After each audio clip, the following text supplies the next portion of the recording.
8. Kau membuka pagiku dan juga menutup malamku, sesederhana itulah aku menginginkanmu. Ketika ponselnya berbunyi lagi, hampir jam 10 malam, Sunny yang sudah berada dalam posisi meringkuk di ranjang dan bersiap tidur mengernyit. Dia sedang tidak enak badan, hari ini adalah hari pertama dia datang bulan dan dia selalu sedikit merasakan nyeri di perut bawahnya ketika sedang haid. Diangkatnya telepon itu. Halo.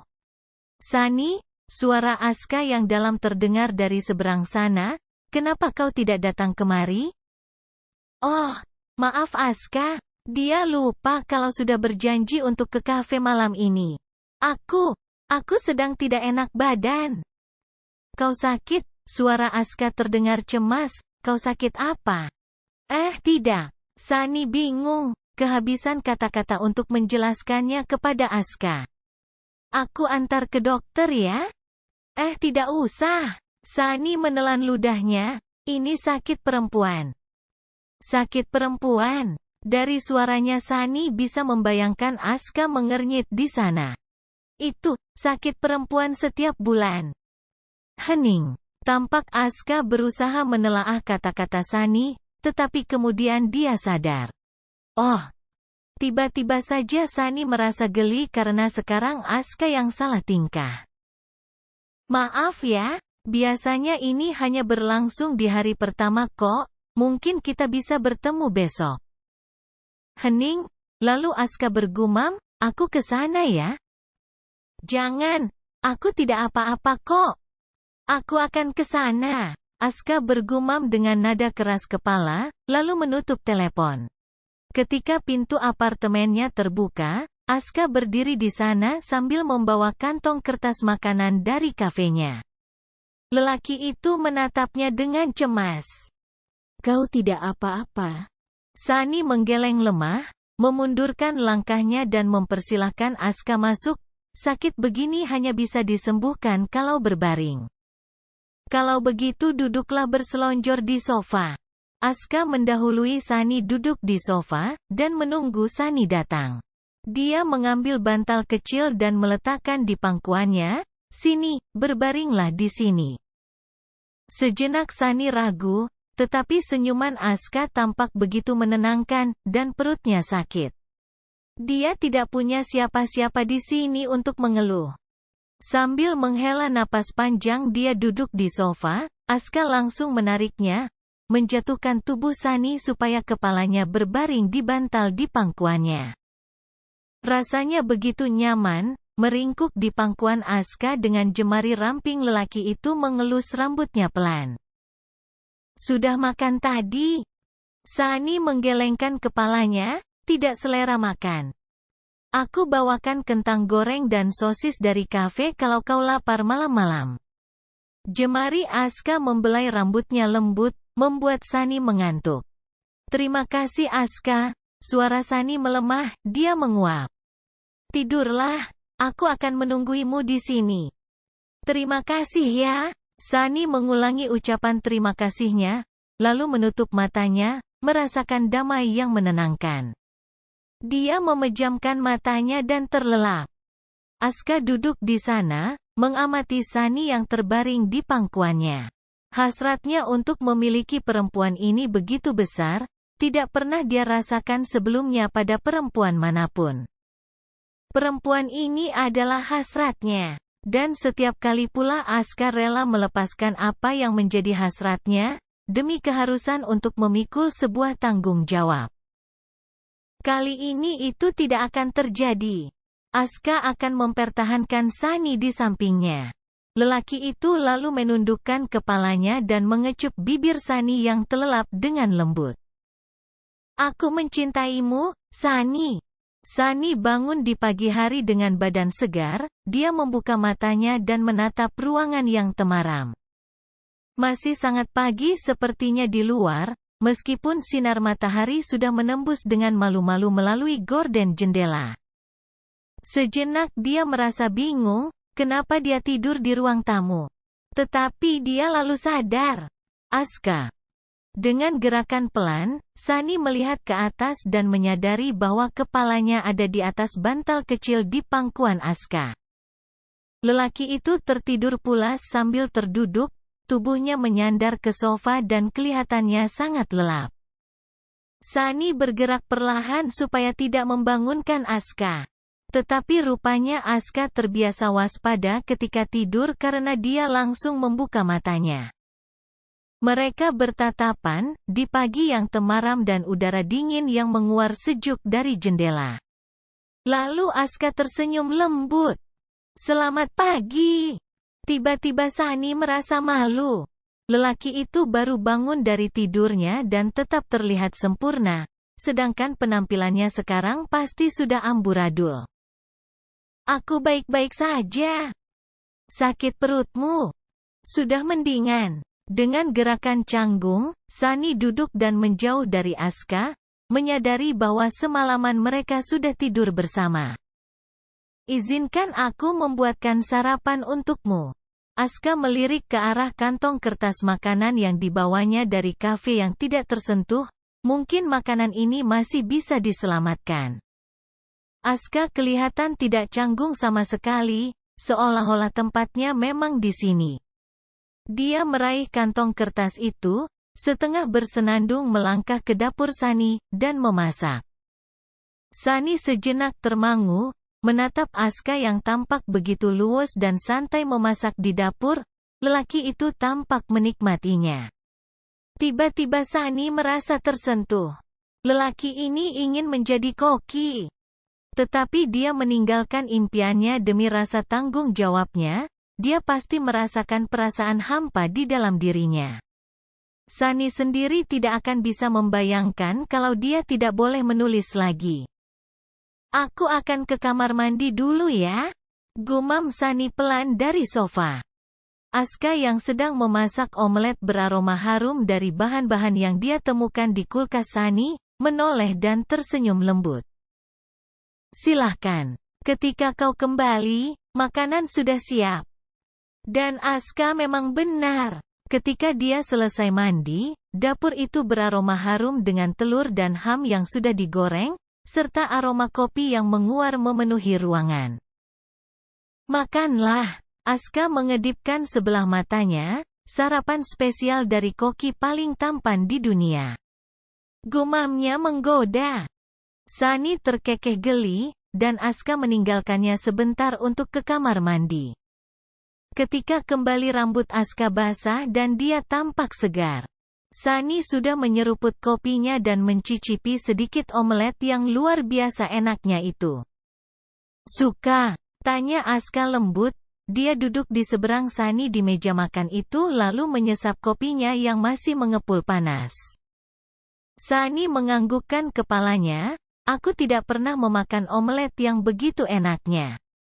"Omelet buatanmu memang lezat," gumam Sunny sambil tersenyum. Tatapan Aska di atas cangkir kopinya tampak begitu intens.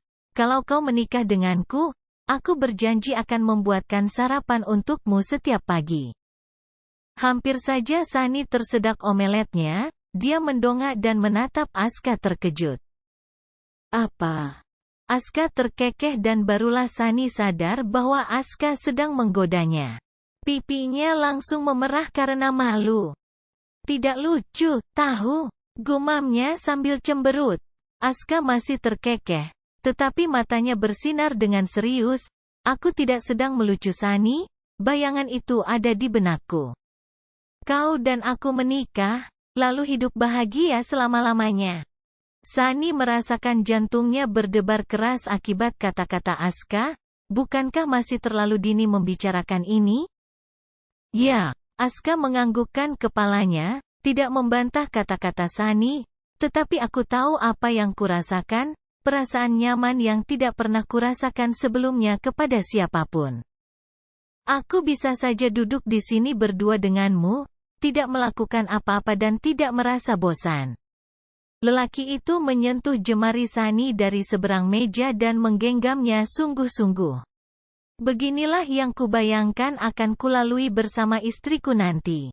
Duduk bersama setiap pagi, mengawali hari dengan bahagia, lalu berpelukan ketika malam tiba. Kata-kata Aska terdengar luar biasa indah sehingga Sunny terpesona. Dia membiarkan tangannya dalam genggaman Aska dan menghela napas panjang. Tetapi kau tidak jujur kepadaku. Kinan berkata bahwa perusahaanmu tidak hanya mencakup kafe itu dan lain-lain. Kenapa Aska? Apakah kau tidak mempercayaiku? Apakah kau berpikir bahwa aku mungkin hanya mengincar hartamu? Sunny tiba-tiba merasa terhina. Kalau kau memang berpikir seperti itu, kau bisa tenang, aku tidak butuh hartamu. Aku bahkan bisa menghidupi diriku sendiri dan tidak perlu bergantung pada seorang lelaki hanya untuk menghidupiku. Aku tahu kau orang yang mandiri Sunny, aku tahu kau tidak mengincar harta dan kekayaan. Aska menggenggam erat jemari Sunny, mencegah ketika Sunny berusaha melepaskan diri. Aku merahasiakannya karena takut kau merasa canggung dan lari dariku. Aku hanya ingin kau memandangku sebagai pria biasa, bukan sebagai seorang miliarder yang berkuasa. Sunny tercenung, menerima betapa benarnya kata-kata Aska. Kalau dari awal Aska mengatakan bahwa dirinya sangat kaya, mungkin Sunny akan merasa ngeri dan tidak akan memberi kesempatan kepada mereka untuk lebih dekat. Kedekatan ini sudah tidak bisa dipungkiri lagi. Ada suatu ikatan yang sangat erat di antara mereka, membuat dunia mereka saling tarik-menarik. Dan bahkan Sunny bisa membayangkan kata-kata Aska itu, mereka bersama-sama di pagi hari, memulai hari dengan bahagia dan berakhir di pelukan satu sama lain. Apakah kita akan berakhir di sana? Di impianmu tentang hidup bahagia selama-lamanya, tanya Sunny lemah. Aska tersenyum lebar, tentu saja Sunny, happy ending, seperti akhir dari setiap novel romantismu. Bagaimana? Aska bertanya cepat ketika Eric memasuki ruangannya. Eric memang sangat tampan, dia adalah sahabat Aska ketika kuliah di luar negeri sebagai koki. Dan Eric adalah koki handal yang kemudian mengembangkan bisnis hiburan mencakup salon, butik, dan bakery serta rumah makan yang kebanyakan dibangunnya bekerja sama dengan Aska. Dia terpesona kepadaku tentu saja. Eric terkekeh, tetapi belum cukup untuk membuatnya berani mengambil keputusan untuk membatalkan pernikahan itu. Kau sudah melakukan semua yang kukatakan kepadamu bukan? Tentu saja, dengan sempurna. Aku mengunjunginya ke rumahnya, membawakan bunga lili kesukaannya. Dia terkejut karena aku bisa mengetahui kesukaannya. Lalu aku menceritakan tentang kucing. Seperti yang kau informasikan bahwa Celia sangat menyukai kucing dan punya puluhan kucing di rumahnya. Dan sekali lagi dia terperangah karena aku mempunyai banyak sekali kesamaan dengan dirinya. Semuanya sempurna mulai dari makan malam, sikap lembut dan perhatian 100%. Aku yakin hatinya sudah berpaling, hanya saja belum ada sesuatu yang membuatnya mengambil keputusan penting itu. Seperti yang kau katakan, kau ingin membuktikan bahwa dia bisa mengkhianatimu bukan? Eric menatap Aska tajam, dia tidak menolak ketika aku menciumnya semalam. Sebuah bukti. Sebuah kenyataan akan pengkhianatan. Aska sudah menduga bahwa Celia tidak akan mampu bertahan. Perempuan itu mengatakan sangat mencintainya. Tetapi kalau dia sungguh mencintai, dalam keadaan apapun cinta tidak akan semudah itu tergoda untuk berkhianat. Mungkin sejak awal Celia tidak mencintainya, mungkin perempuan itu hanyalah terobsesi untuk memilikinya. Kalau begitu mungkin ini saatnya aku bertemu dengan Celia. Ketika Aska datang, Celia sangatlah gugup. Aska sudah lama sekali tidak berkunjung. Dan Celia sudah terlalu sering menghabiskan waktunya bersama Eric hingga sampai di titik dia sudah tidak peduli lagi apakah Aska akan datang atau tidak. Tetapi pernikahan mereka sudah dekat. Pernikahan itu adalah puncak impian Celia untuk bisa memiliki Aska pada akhirnya, dan dia tidak akan mundur. Celia hanya berharap dia masih bisa menghabiskan waktu bersama Eric, mereguk seluruh perhatian yang tidak didapatkannya dari Aska sebelumnya. Dan semoga saja Aska tidak akan tahu tentang perselingkuhannya sehingga pernikahan mereka akan berjalan mulus. "Kemana saja kau selama ini, Aska?" Celia memasang wajah merajuk. "Aku sampai berpikir bahwa kau mungkin sudah melupakanku." "Aku sangat sibuk, Celia. Kuharap kau mengerti." Celia mendesah sedih. "Selalu begini, Aska. Apakah nanti di kehidupan perkawinan kita juga akan seperti ini? Kau sibuk dengan pekerjaanmu dan mengabaikan aku?" Aska mengangkat bahunya. "Itulah konsekuensi kau menikah denganku. Tidak akan berubah meskipun kita menikah.